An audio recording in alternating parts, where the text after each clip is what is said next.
है कि channel subscribe कर दियो, लाइक कर दियो और दर्शक जमा बुलक्कड़ हो रहे हैं, सब्सक्राइब करना ही भूल जाए। नमस्कार प्यारे बच्चों, आपका फिर से स्वागत है नेशनल इंस्टीट्यूट बरवाला पे। उम्मीद करते हैं हमारी सारी वीडियो आपको समझ में आने लग रही है। अगर कोई भी प्रॉब्लम है तो आप हमारे व्हाट्सएप नंबर पे या कमेंट बॉक्स में प्रॉब्लम्स डाल सकते हैं, ताकि हम नेक्स्ट वीडियो में या फिर कमेंट बॉक्स में ही आपका जवाब दें। हमने जो स्टार्ट किया था कंसंट्रेशंस, एक्चुअल में इस यूनिट का बहुत इंपॉर्टेंट पार्ट है और यहाँ से न्यूमेरिकल पोर्शंस डायरेक्ट पुटअप किया जाता है। हमने यहाँ पे कंसंट्रेशंस टर्म बहुत ज़्यादा कर ली थी, दो कैटेगरी में हमने डिवाइड कर लिया था और वो थी हमारी temperature dependent and the temperature independent. तो हम कहने लग रहे थे टेम्परेचर डिपेंडेंट टर्म्स। तो नेक्स्ट टेम्परेचर डिपेंडेंट टर्म्स रहेगी हमारी नॉर्मेलिटी। नॉर्मेलिटी जिसको हम कैपिटल एन से रिप्रेजेंट कर सकते हैं। एक्चुअल में नॉर्मेलिटी का जो यूज होगा प्यारे बच्चों, वो एक्चुअल में जो यूज होता है वो होता है टाइट्रेशंस के अंदर। जैसे हम लेबोरेटरी के अंदर क्या करते हैं, टाइट्रेशंस लेते हैं, KMnO4 का टाइट्रेशंस करते हैं ऑक्जेलिक एसिड्स के साथ में, तो वहाँ पे ये सारी चीज़ें यूज होती है। वहाँ पे हम इक्वेशंस लेते भी है N1V1 = N2V2, तो वहाँ पे नॉर्मेलिटी का यूज होता है। तो एक्चुअल में यहाँ पे करेंगे कि नॉर्मेलिटी होती क्या है। तो बहुत इंपॉर्टेंट टर्म्स रहेगी, बड़ी सिंपल सी रहेगी, आसानी से कर पाएंगे। तो यहाँ पे नॉर्मेलिटी के बारे में सबसे पहले हम इसको डिफाइन कर लेते हैं। तो एक्चुअल में नॉर्मेलिटी होता क्या है, तो इसको नोट करेंगे, number of equivalent of solute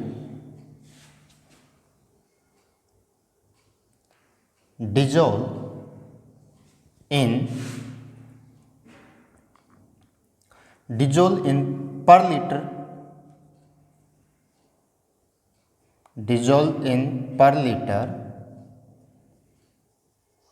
volume of solutions। Actual में मोलरिटी हमने इससे पीछे वाली टर्म्स की थी, वहाँ पे हमने नंबर ऑफ मोल्स लिए थे। यहाँ पे हम क्या लेने वाले हैं, नंबर ऑफ इक्विवेलेंट लेने वाले हैं। EQ मैं यहाँ पे रिप्रेजेंट कर देता हूँ, EQ मीन्स इक्विवेलेंट, इक्विवेलेंट जिसको हम किससे रिप्रेजेंट करते हैं, EQ से रिप्रेजेंट करते हैं। तो एक्चुअल में यहाँ पे हम क्या लेने वाले हैं, number of equivalent of solute. Molarity में हमने क्या लिया था, number of mole of solute लिया था। यहाँ पे क्या लेंगे, number of equivalent of solute, जिसको डिसॉल्व कर रहे हैं पर लीटर, जिसको हम डिसॉल्व क्या कर रहे हैं, पर लीटर वॉल्यूम ऑफ सॉल्यूशंस के अंदर रिप्रेजेंट कर रहे हैं या डिसॉल्व कर रहे हैं इसके अंदर। इसको आप मैथमेटिकली ड्राइव भी कर सकते हो प्यारे बच्चों, मैथमेटिकली ड्राइव भी कर सकते हैं। तो मैथमेटिकली जो हम इसको यूज़ करेंगे वो टर्म्स यूज़ करेंगे नॉर्मेलिटी को। n का मतलब रहेगा यहाँ पे which is equal to number of equivalent of solute जो कि डिसॉल्व करेंगे वॉल्यूम ऑफ सॉल्यूशन, जो कि हमारा किस में रहेगा, इसके अंदर लीटर के अंदर, इन लीटर। यानी कि मोलरिटी में हमने लिए थे number of mole of solute. कहने का मतलब सॉल्यूट के नंबर ऑफ मोल्स लिए थे कि 1 लीटर में कितने मोल डिसॉल्व करेंगे। यहाँ पे हमने नंबर ऑफ इक्विवेलेंट लिया है। तो समझने वाली बात है कि इक्विवेलेंट को हमने रिप्रेजेंट कर दिया, कुछ इस तरह से भी हम कर सकते हैं, जिसको हम इस तरह से भी रिप्रेजेंट कर सकते हैं, EQ डिसॉल्व इन VLN। यानी कि EQ क्या हो जाएगा, हमारे सॉल्यूट के नंबर ऑफ इक्विवेलेंट, ये हमने ले लिया इसके अंदर नंबर ऑफ इक्विवेलेंट, और जो VL जो हमने ले लिया volume of solution in litre. अब मैं थोड़ा सा बता देता हूँ बेटा कि हमने जो मोलरिटी के अंदर लिए थे नंबर ऑफ मोल्स, मोलरिटी के अंदर जो हमने लिए थे इसके अंदर वो क्या लिए थे, नंबर ऑफ मोल्स को डिसॉल्व किया था volume of solution in litre के अंदर, ये हमने लिया था। यानी कि वहाँ पे हमने क्या किया था कि जो n था, नंबर ऑफ मोल्स जो निकालते थे वो किसके बराबर होता था हमारा, n means number of moles, जो कि किसके बराबर होता था, weight of solute divide by M naught. यानी कि अगर मैं इसको और ज़्यादा एक्सप्लेन करूँ, ऑलरेडी कर चुके हैं हम, मोलैरिटी किसके बराबर होती थी, number of mole of solute dissolve इन पर लीटर सॉल्यूशंस के अंदर। यहाँ पे क्या था हमारे पास, n is equal to, N का मतलब नंबर ऑफ मोल, जो कि किसके बराबर होता था, mass of solute dissolve in या mass of solute divide by molar mass. Mass divide by molar mass is equal to number of moles. अब हमें यहाँ पे जरूरत किसकी पड़ने वाली है, हमें जरूरत पड़ने वाली है कि EQ क्या है, एक्चुअल में इक्विवेलेंट क्या है इसके अंदर। तो इक्विवेलेंट ऑफ सोल्यूट जो है उसके नंबर निकालने के लिए हम क्या करेंगे, इसके अंदर यहाँ पे भी हमारे पास क्या हो जाएगा, E जो हमारे पास है इसके अंदर, यानी कि EQ को निकालते हैं वो किसके बराबर हो जाएगा, W बाई EM। मैं आपको यहाँ बताने लग रहा हूँ, number of mole of solute निकालने हैं तो मास of solute divide by molar mass. देखो नंबर ऑफ मोल्स निकालने हैं, यहाँ पे नंबर ऑफ इक्विवेलेंट निकालने हैं, यहाँ पे number of mole mass of solute divide by molar mass, यहाँ पे नंबर ऑफ इक्विवेलेंट निकालने हैं तो मास of solute divide by equivalent mass. यहाँ पे क्या है, इक्विवेलेंट नंबर निकालने हैं तो इक्विवेलेंट मास, यहाँ पे नंबर ऑफ मोल निकालने हैं तो मोलर मास। क्लियर है प्यारे बच्चों, मैं दोबारा से फिर बता देता हूँ आपको। मोलरिटी में हम क्या करते थे, number of moles of solute divide by volume of solution in litre, और जो नंबर ऑफ मोल निकालते थे वो किसके बराबर होता था हमारे पास, mass of solute divide by molar mass. Number of moles निकाल रहे हैं, नंबर निकाल रहे हैं मोल्स के, तो नंबर ऑफ मोल्स यानी कि मास of solute divide by molar मास। अब यहाँ पे इक्विवेलेंट निकाल रहे हैं तो मास डिवाइड बाई, इसको हम क्या बोलेंगे, इसको बोलेंगे इक्विवेलेंट मास। अब अगर इक्विवेलेंट मास भी निकालना है, इसको यहाँ पे मैं पुट कर देता हूँ इस वैल्यू को, तो इस वैल्यू को मैं यहाँ पे पुट कर देता हूँ तो हमारे पास बन क्या जाएगा, हमारे पास बन जाएगा इसके अंदर EQ की वैल्यू पुट कर देता हूँ तो हमारे पास बन जाएगा W divide by EM into VL। Clear है प्यारे बच्चों, यानी कि EQ की वैल्यू मैंने पुट कर दी इसके अंदर, W divide by EM। W का मतलब मास ऑफ सोल्यूट, EM का मतलब इक्विवेलेंट मास। ठीक है, तो यानी कि W मतलब मास of solute, equivalent mass EQ के बराबर होगा, और EQ की वैल्यू मैंने पुट कर दी तो हमारे पास क्या बन जाएगा, W divide by EM into VL के बराबर हो जाएगा। अब EM को कैसे निकाला जाए, अब EM को कैसे निकाला जाए, EM को निकालने के लिए हम क्या करते हैं, EM को निकालने के लिए molar mass divide by n factor,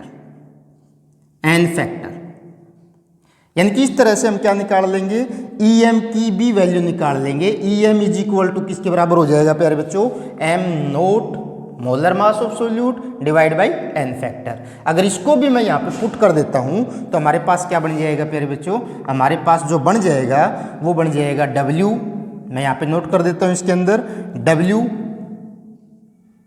divide by EM की जगह हमने पुट किया, EM की वैल्यू, EM की जगह हमने पुट किया m नोट, और यहाँ पे क्या हो जाएगा VL, और जो n फैक्टर और ऊपर चला जाएगा तो क्या बन जाएगा n फैक्टर। तो इस तरह से हमारा क्या बन जाएगा, that's the value of n means normality. मैं दोबारा से रिपीट कर देता हूँ प्यारे बच्चों, number of equivalent of solute divide by volume of solution in litre, इसको हम क्या बोलते हैं, नॉर्मेलिटी। इक्विवेलेंट हमने किससे रिप्रेजेंट कर दिया, EQ से। Volume of solution in litre हमने रिप्रेजेंट कर दिया VL से। EQ किसके बराबर होगा, EQ होगा मास of solute divide by equivalent mass के बराबर। जैसे कि हमारे नंबर ऑफ मोल किसके बराबर होते थे, मास of solute divide by molar मास के, इसी तरह से number of equivalent of solute किसके बराबर होंगे, W बाई EM के। ये वैल्यू मैंने यहाँ पे पुट कर दी इसके अंदर, ये वैल्यू मैंने यहाँ पुट कर दी तो हमारे पास ये बन जाता है। और इक्विवेलेंट मास निकालते हैं molar mass divide by n factor, molar mass divide by n factor. अब जो कहानी रह जाती है वो सिर्फ किसकी रह जाती है कि n फैक्टर क्या है। अगर n फैक्टर भी पता लग जाए तो हम क्या निकाल सकते हैं, n की वैल्यू निकाल सकते हैं। एक्चुअल में n फैक्टर होता क्या है, एक्चुअल में n फैक्टर होता क्या है, तो मैं यहाँ पे लिख देता हूँ इसके अंदर कैलकुलेशंस ऑफ n फैक्टर, यानी कि मैं यहाँ पे कर देता हूँ बेटा n फैक्टर की अगर बात करें, ये मैं लिख देता हूँ कैलकुलेशंस ऑफ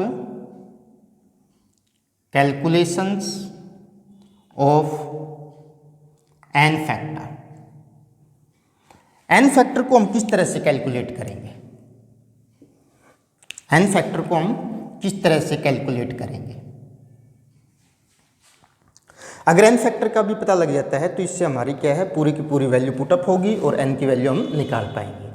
अब अलग अलग सब्सटेंस के लिए एन फैक्टर की वैल्यू अलग अलग रहेगी। एसिड के लिए एन फैक्टर की वैल्यू अलग निकालते हैं, बेस के लिए अलग निकालते हैं, साल्ट के लिए अलग निकालेंगे, ऑक्सीडाइजिंग एजेंट और रिड्यूसिंग एजेंट के लिए अलग निकालेंगे। तो सबसे पहले प्यारे बच्चों हम निकाल लेते हैं एन फैक्टर किसके लिए, फॉर एसिड के लिए। तो यहाँ पे निकालेंगे N factor for acid, acid के लिए निकाल लेते हैं। किसके लिए निकालेंगे, एसिड के लिए एन फैक्टर निकाल लेते हैं। एसिड के लिए क्या निकाल लिया हमने, एन फैक्टर। एक्चुअली में होता क्या है, मैं लिख देता हूँ इसके अंदर, total number of H positive given by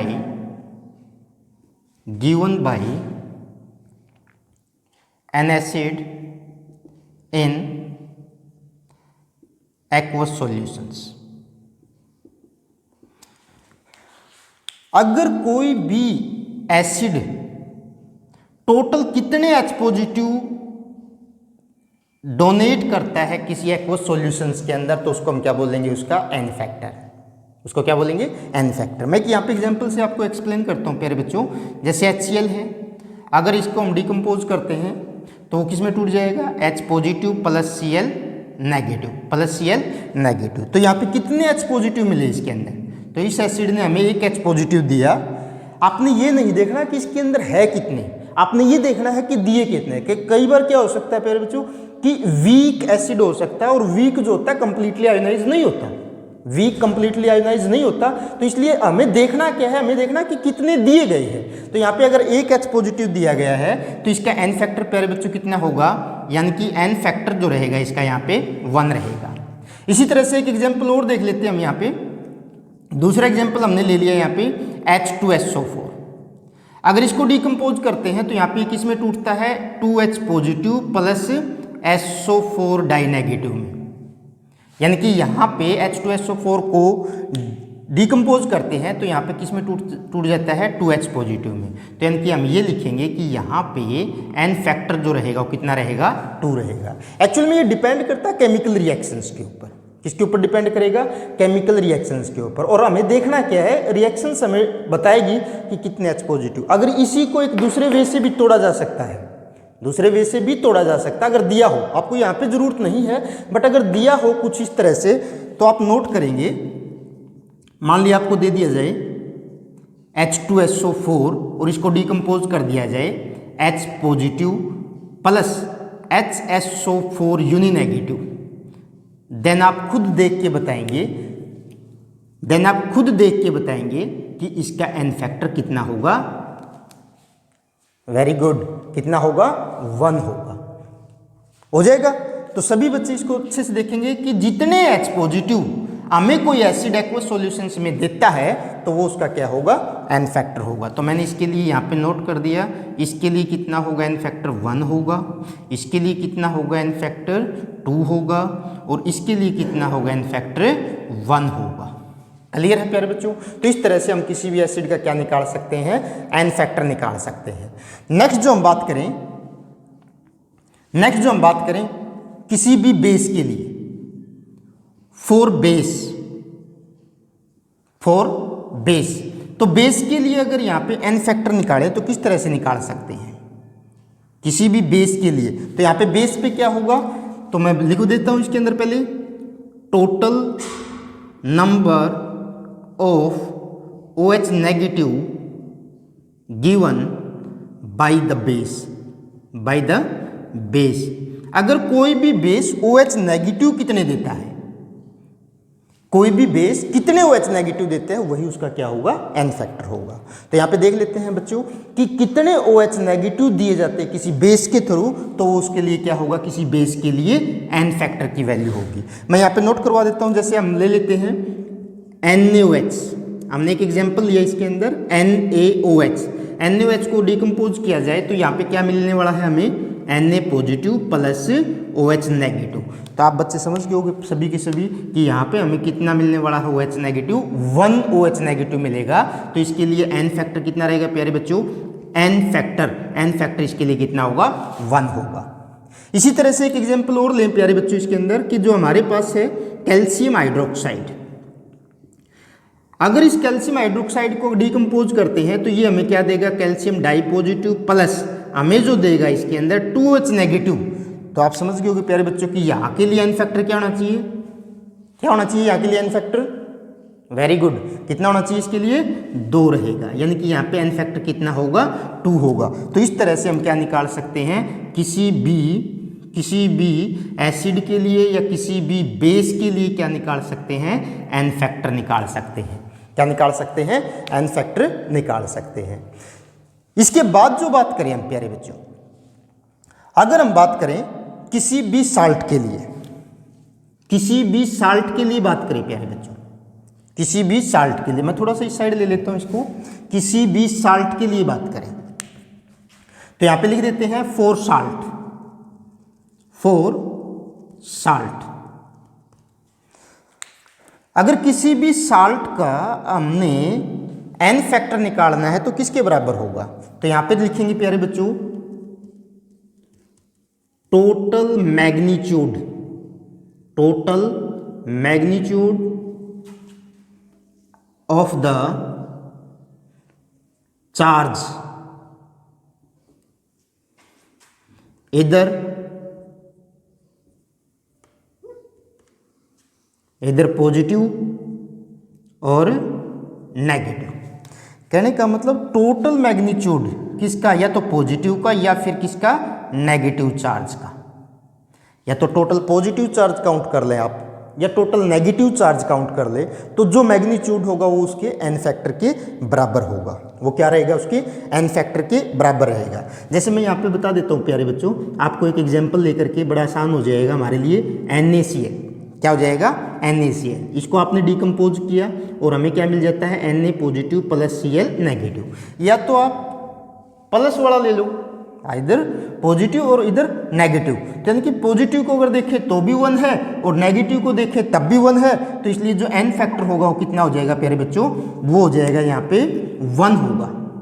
n factor कितना होगा, 1 होगा। एक बात ध्यान रखना प्यारे बच्चों कि हमारा जो n फैक्टर है वो कोई पॉजिटिव या नेगेटिव नहीं होता, वो क्या होता है, एक नंबर होता है। इसलिए पॉजिटिव या नेगेटिव यहाँ पे नहीं लेना है, इसके अंदर क्या लेंगे यहाँ पे कि इसका कोई भी चार्ज होता है ना साल्ट के अंदर, वो एक्चुअल में क्या होता है, दोनों में से किसी एक का मैग्नीट्यूड लेंगे, या तो पॉजिटिव का ले लो या फिर नेगेटिव का ले लो। तो n फैक्टर क्या रहेगा, यहाँ पे +1 है, यहाँ पे -1 है, या तो माइनस के देख लो टोटल कितने हुए, या फिर प्लस के देख लो टोटल कितने हुए। तो टोटल किसके बराबर होंगे, 1 के बराबर, तो इसलिए इसका n फैक्टर क्या रहेगा, 1 रहेगा प्यारे बच्चों।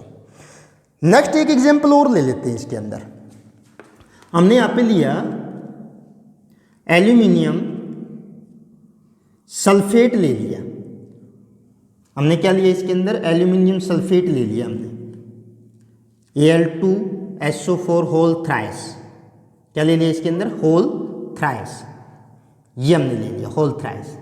एक्चुअल में अगर देखें तो इसको डिकम्पोज करें तो इसकी पावर इसके ऊपर, इसकी पावर इसके ऊपर। तो यहाँ पे क्या है, इसके अंदर जो टोटल चार्ज होगा, यानी कि हमारे पास 2 एल्यूमिनियम है और 3 सल्फेट के आयंस है। अब एक एल्यूमिनियम के ऊपर कितना होता है, ट्राई पॉजिटिव होता है, तो 2 के ऊपर कितना हो जाएगा, +6 चार्ज होगा। अगर सल्फेट की बात कर लेते हैं तो एक सल्फेट के ऊपर डाई नेगेटिव होता है, तो 3 सल्फेट के ऊपर कितना होगा, -6। तो कहने का मतलब यहाँ पे n फैक्टर जो रहने वाला है, n फैक्टर जो रहने वाला है वो कितना रहेगा, 6 रहेगा प्यारे बच्चों। तो इसलिए यहाँ पे जो हम देखें कि जो मैग्नीट्यूड है, या तो पॉजिटिव का देखो या फिर आप किसका देखो, इसके अंदर नेगेटिव का देखो। तो इस तरह से हम क्या निकालेंगे, यहाँ पे n फैक्टर निकालेंगे एसिड के लिए, n फैक्टर निकालेंगे बेस के लिए, n फैक्टर निकालेंगे किसी भी साल्ट के लिए। अब एक इंपॉर्टेंट क्वेश्चन जो कई बार प्यारे बच्चों किसके लिए पूछ लिया जाता है, नीट के लिए या जेई के लिए, या फिर जो हमारे कई बार जो कंपटीशंस बहुत सारे टेस्ट के अंदर जो आ जाता है, एम्स के अंदर भी आ जाते हैं। तो यहाँ पे जो क्वेश्चंस पुट होता है इसके अंदर वो रहेगा n factor for the oxidising and reducing agent. मैं यहाँ पे नोट करवा देता हूँ प्यारे बच्चों, तो आप इसको ना एक बार नोट कर लें। यहाँ पे n फैक्टर को मैं नोट करवा देता हूँ इसके अंदर, मैं एक बार इसको साफ करूँगा, स्क्रीनशॉट ले लें प्यारे बच्चों। देखो अपनी जो कहानी आ जाती है n factor for oxidising agent and the reducing agent. तो यहां पे मैं लिख देता हूं n फैक्टर फॉर ऑक्सीडाइजिंग, यहां पे जो हमने लिखा है इसके अंदर ऑक्सीडाइजिंग या फिर रिड्यूसिंग एजेंट, या फिर रिड्यूसिंग एजेंट, यानी कि हमने जो n फैक्टर निकालना है या तो ऑक्सीडाइजिंग के लिए या फिर रिड्यूसिंग एजेंट के लिए। यहां से क्वेश्चन डायरेक्ट पुटअप हो जाता है। जैसे मैं एक एग्जांपल ले लेता हूं ऑक्सीडाइजिंग एजेंट का। जैसे मैंने स्टार्टिंग में नॉर्मलिटी में करवा था KMnO4 की प्रेजेंस में हम टाइट्रेशंस करवाते हैं ऑक्जेलिक एसिड के साथ में, तो यहाँ पे हम क्या ले लेते हैं ऑक्सीडाइजिंग एजेंट KMnO4 ही ले लेते हैं। KMnO4 क्या ले लिया प्यारे बच्चों, हमने KMnO4 ले लिया। अब KMnO4 में आपको पता है कि ऑक्सीडेशन स्टेट जो होती है Mn की वो कितनी रहेगी, इसके ऊपर जो होती है वो हमें पता है फिक्स होती है +1, ऑक्सीजन के ऊपर कितनी होती है -2 होती है, और यहाँ पे जो ऑक्सीडेशन स्टेट रहेगी Mn के ऊपर वो कितनी रहेगी, इसके अंदर +7 ऑक्सीडेशन स्टेट रहेगी। और जो ऑक्सीडाइजिंग एजेंट हमारा KMnO4 है बड़ा इंपॉर्टेंट है एक्चुअल में, वो तीनों के साथ वो एसिडिक मीडियम में भी, वो न्यूट्रल में भी और वो बेसिक मीडियम में भी रिएक्शंस कर जाता है। तो यानी कि ये तीनों में ऑक्सीडाइजिंग एजेंट का काम करता है। अगर यहाँ पे हम ले लेते हैं सबसे पहले एसिडिक मीडियम के अंदर ले प्यारे बच्चों, एसिडिक मीडियम के अंदर मगअप करने की जरूरत है, इसको अच्छे से अपने माइंड में सेट कर लें कि जैसे हम एसिडिक मीडियम के साथ में रिएक्शंस करवाते हैं तो ये जो होता है हमें क्या देगा, Mn डाई पॉजिटिव देगा। और मैं आपको बता देता हूं इस रिएक्शंस के थ्रू भी, ये तो हमने एग्जांपल पहले लिख लिया इसके अंदर कि यहाँ पे ऑक्सीडेशन स्टेट 7 है, यहाँ पे 2 है, ये बताने के लिए कि ये जो काम करने लग रहा है वो किसका काम करने लग रहा है, एक ऑक्सीडाइजिंग एजेंट का काम कर रहे हैं। किसका काम कर रहा है, ऑक्सीडाइजिंग एजेंट का। और ऑक्सीडाइजिंग एजेंट के अंदर जो n फैक्टर निकालते हो किसके बराबर होता है, मैं यहां लिख देता हूं, वो किसके बराबर होता है, वो होता है यहाँ पे total number of electron transferred. बड़ा इंपॉर्टेंट है, ऑक्सीडाइजिंग और रिड्यूसिंग एजेंट के अंदर आपने n फैक्टर निकालना है तो वो किसके बराबर रहेगा प्यारे बच्चों, वो रहेगा total number of electron transferred. लिए जाते हैं या दिए जाते हैं, इलेक्ट्रॉन लॉस किए जाते हैं, इलेक्ट्रॉन गेन किए जाते हैं, मैटर नहीं करता कितने ट्रांसफर हुए हैं, कितने दिए हैं, कितने लिए हैं, क्योंकि मैं यहाँ पे दोनों चीजें लिखने लग रहा हूँ, ऑक्सीडाइजिंग एजेंट भी और रिड्यूसिंग एजेंट भी। तो total number of electron transfer कितने हुए हैं उसके बराबर हमारा क्या होता है, n फैक्टर। तो आप प्यारे बच्चों यहाँ पे देखेंगे Mn के ऊपर +7 चार्ज है, यहाँ पे Mn के ऊपर +2 चार्ज है, तो एक्चुअल में कितने इलेक्ट्रॉन्स का ट्रांसफर हुआ है इसके अंदर। तो यहाँ पे आपने देखा कि +7 से +2 चार्ज हो जाता है, तो इसने कितने इलेक्ट्रॉन्स गेन किए इस साइड जाते हुए, इसने गेन किए 5 इलेक्ट्रॉन। तो 5 इलेक्ट्रॉन का ट्रांसफर हुआ, तो इसलिए यहाँ का n फैक्टर जो रहेगा वो कितना रहेगा, 5 रहेगा। बहुत इंपॉर्टेंट चीजें हैं प्यारे बच्चों। तो इसके अंदर कितने इलेक्ट्रॉन का ट्रांसफर हुआ, देखो मैं दोबारा बता देता हूँ, +7 ऑक्सीडेशन स्टेट थी, +2 ऑक्सीडेशन स्टेट हो जाती है, इट मीन्स 5 इलेक्ट्रॉन्स को गेन किया गया ड्यूरिंग दिस केमिकल रिएक्शंस। तो उस टाइम पे 5 इलेक्ट्रॉन का ट्रांसफर हुआ है, तो इसका मतलब यहाँ पे n फैक्टर कितना रहेगा, 5 रहेगा, क्योंकि total number of electron transferred जो होता है वो किसके बराबर रहेगा, n फैक्टर के बराबर रहेगा in the case of oxidising और रिड्यूसिंग एजेंट। तो यहाँ पे ट्रांसफर हुआ है 5 इलेक्ट्रॉन का। तो इस तरह से अगर हम बात करें इसी रिएक्शंस को अगर बेसिक मीडियम में चलाते हैं हम, बेसिक मीडियम्स का मतलब है OH नेगेटिव, बेसिक मीडियम में अगर चलाते हैं इसी रिएक्शंस को तो हमारा जो प्रोडक्ट बनता है इसके अंदर वो क्या बनेगा, इसके अंदर वो बनेगा K2MnO4। क्या बनेगा इसके अंदर प्यारे बच्चों, K2MnO4। तो उस टाइम पे अगर ऑक्सीडेशन स्टेट निकालें तो हम देख लेते हैं यहाँ पे +1 एक पोटेशियम के ऊपर होती है, तो +2 कितने के ऊपर हो जाएगी, +2 2 के ऊपर हो जाएगी। कहने का मतलब यहाँ पे पोटेशियम कितने हैं, 2 है। एक ऑक्सीजन के ऊपर -2 है, तो 4 ऑक्सीजन के ऊपर कितनी हो जाती है, 4 ऑक्सीजन के ऊपर जो हो जाएगी -8 हो जाएगी। कहने का मतलब एक ऑक्सीजन के ऊपर कितना है, -2, 4 पे कितना हो जाएगी, -8, तो -8 +2, तो इसके ऊपर चार्ज कितना आ जाएगा, +6 आ जाएगा। कितना आ जाएगा प्यारे बच्चों, +6। कहने का मतलब यहाँ पे +7 ऑक्सीडेशन स्टेट है, यहाँ पे +6 ऑक्सीडेशन स्टेट है। तो इस तरह से जैसे ही यहाँ पे रिएक्शन चलेगी तो उस टाइम एक इलेक्ट्रॉन ट्रांसफर होगा। कहने का मतलब एक इलेक्ट्रॉन ये गेन करेगी ड्यूरिंग दिस रिएक्शंस। तो इसके लिए n फैक्टर क्या रहेगा, इसके लिए n फैक्टर रहेगा, आप बता सकते हो प्यारे बच्चों कितना होगा, क्योंकि एक इलेक्ट्रॉन का अगर ट्रांसफर होता है तो n फैक्टर भी कितना रहेगा, 1 रहेगा। हो जाएगा प्यारे बच्चों। बड़ा सिंपल सी चीज़ें हैं, इसके अंदर आपको ज़्यादा कुछ करने की ज़रूरत नहीं है, बड़े सिंपल सी चीज़ें हैं। आप कॉपी पेन लेकर के नोट करते रहें इसको, आप कॉपी पेन लेकर के नोट करते रहे। बड़ी सिंपल सी चीज़ें हैं इसके अंदर कि यहाँ पे जो n फैक्टर रहेगा वो क्या रहेगा, इसके अंदर 1 रहेगा, क्योंकि एक इलेक्ट्रॉन का ट्रांसफर होता है। एक रिएक्शन और करवा देता हूँ ताकि हमें पता लग जाए कि ये जो होती है ये न्यूट्रल के साथ में भी रिएक्शंस होती है। किसके साथ में भी होती है, न्यूट्रल मीडियम में भी रिएक्शंस होती है। और न्यूट्रल मीडियम्स के अंदर ये जो बनता है वो क्या बन जाएगा, इसके अंदर वो बन जाएगा यहाँ पे MnO2 बन जाएगा।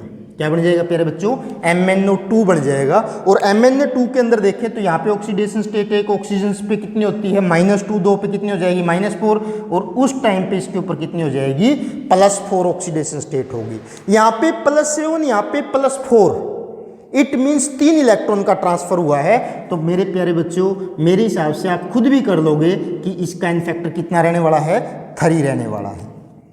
इसका n फैक्टर कितना रहने वाला है, इसका n फैक्टर 3 रहने वाला है। तो इस तरह से प्यारे बच्चों एसिडिक मीडियम में n फैक्टर 5 रहेगा। डायरेक्ट क्वेश्चन पुट अप कर देते हैं हमारे किसके अंदर, निट के अंदर, कंपटीशन एग्जाम के अंदर डायरेक्ट क्वेश्चन पुट अप होता है। तो इस तरह से हम यहाँ पे बात करें कि इसके अंदर क्या होगा, n फैक्टर 5 होगा एसिडिक मीडियम के अंदर। बेसिक मीडियम के अंदर n फैक्टर जो रहेगा 1 रहेगा। न्यूट्रल मीडियम के अंदर n फैक्टर रहेगा वो कितना रहने वाला है, 3 रहने वाला है। क्लियर है प्यारे बच्चों। अब मैं अगर आपको यहाँ पे बताऊं कि EM की वैल्यू, देखो हमने यहाँ पे बात की थी कि जो EM की वैल्यू कैसे निकालेंगे। मैंने यहाँ पे लिखा था इसके अंदर कि जो EM है, EM इज इक्वल टू किसके बराबर आपको बताया था, वो बताया था कि जो molar mass divide by n factor, यही बताया था आपको, molar mass divide by n factor. अगर हम यहाँ पे मोलर मास निकालें तो इसका मोलर मास जो रहेगा वो कितना रहेगा, 158 होता है KMnO4 का। और n फैक्टर अगर हम देखें इसके लिए बात करें एसिडिक मीडियम के लिए, तो एसिडिक मीडियम के लिए ये मैं लिख देता हूँ, एसिडिक मीडियम के लिए अगर बात करें तो हम इसको डिवाइड कर देंगे 5 से। अगर बेसिक मीडियम के लिए बात करें, बेसिक मीडियम के लिए बात करें तो EM वो जो हमारे पास हो जाएगा किसके बराबर, 158 डिवाइड बाई किससे हो जाएगा, बेसिक मीडियम के लिए 1। और अगर हम बात करें न्यूट्रल के लिए, न्यूट्रल के लिए बात करें प्यारे बच्चों तो हमारा जो EM जो हो जाएगा वो हो जाएगा 158 और डिवाइड बाई कितना हो जाएगा, n फैक्टर 3 हो जाएगा। तो इस तरह से हम क्या निकाल लेंगे, EM, और EM यहाँ पे पुट कर देते हैं। मास हमें पता होता है, वॉल्यूम ऑफ सॉल्यूशन हमें पता होता है। तो इस तरह से हम क्या निकाल सकते हैं, इस तरह से हम n की वैल्यू कैलकुलेट कर सकते हैं। इस तरह से हम क्या कर सकते हैं, n की वैल्यू कैलकुलेट कर सकते हैं। तो प्यारे बच्चों बड़ा सिंपल सी चीज़ें हैं, मैं दोबारा से रिकॉल करवा देता हूँ कि जो n का मतलब नॉर्मेलिटी जो कि किसके बराबर होती है, number of equivalent of solute divide by volume of solution in litre. जो इक्विवेलेंट जो है उसको हमने EQ से रिप्रेजेंट कर दिया, volume of solution in litre VL से रिप्रेजेंट कर दिया। क्लियर है। हमें इस बात का पता है EQ जो होता है वो किसके बराबर होता है, EQ जो होता है मैंने पहले भी लिखा हुआ था इसके अंदर कि जो EQ होता है, मैं यहाँ लिख देता हूँ इसके अंदर, EQ जो हमारा होता है इसके अंदर वो किसके बराबर रहेगा, W डिवाइड बाई EM के बराबर होता है। यहाँ पे हमने पहले लिखा हुआ था तो ये वैल्यू हम पुट कर देते हैं, W डिवाइड बाई EM। उसके बाद जो हम बात करें EM हमारा किसके पास होता है, मैंने यहाँ पे भी लिखा हुआ है कि EM जो होता है हमारा वो किसके बराबर होता है, वो होता है molar mass of solute divide by n factor. और n फैक्टर को कैलकुलेट हमने किया है यहाँ पे एसिड के लिए अलग से, बेस के लिए अलग से, साल्ट के लिए अलग से। और ऑक्सीडाइजिंग रिड्यूसिंग एजेंट बहुत इंपॉर्टेंट है प्यारे बच्चों, ऑक्सीडाइजिंग रिड्यूसिंग एजेंट के लिए बहुत इंपॉर्टेंट रहने वाला है। तो ये आप इसके अंदर करेंगे। तो इस तरह से हम कर लेते हैं, इसको नोट कर लें, एक बार स्क्रीनशॉट ले लें। थोड़ा सा मैं इसको आपको और रिलेशंस भी करवाऊंगा किसके साथ में, नॉर्मेलिटी की और मोलैरिटी की। तो एक बार आप इसको नोट कर लें। तो नेक्स्ट जो हमारा रहने वाला है इसके अंदर relations between normality and molarity.